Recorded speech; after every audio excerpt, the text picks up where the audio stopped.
আসসালামু আলাইকুম প্রিয় ফেসবুক বন্ধুরা। আমি আবারও এসেছি সেই অসুস্থ আয়াদের কাছে।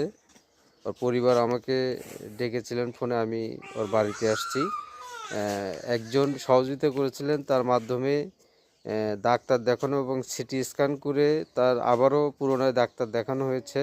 ডাক্তার রংপুরের যে ডাক্তার হাবিব সাহেব বলেছেন নিউরো মেডিসিন ডাক্তার, উনি আবার অপারেশন করতে বলেছেন।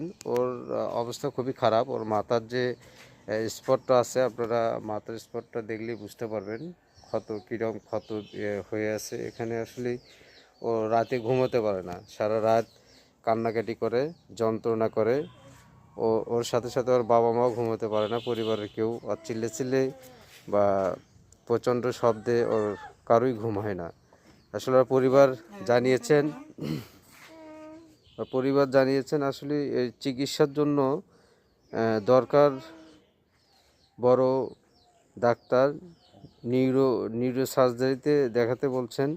রংপুর থেকে বলেছেন ঢাকায় নিয়ে যেতে হবে। এই ঢাকায় নিয়ে যাওয়া তার পরিবারের পক্ষ থেকে সম্ভব না। আসলে অর্থের অভাবে চিকিৎসা থমকে গিয়েছে। পরিবার জানিয়েছেন অর্থ হলেই আহাদের চিকিৎসা হবে। আসলে এত সুন্দর একটি ফুটফুটে বাচ্চা অকালে এই অসুস্থতার কারণে সে নিজেও এ সময় তার স্কুলে পড়ার কথা, শিক্ষা প্রতিষ্ঠানে যেয়ে পড়াশুনো করার কথা। আর 10জন ছেলের মতোই সে খেলাধুলো করতে পারত।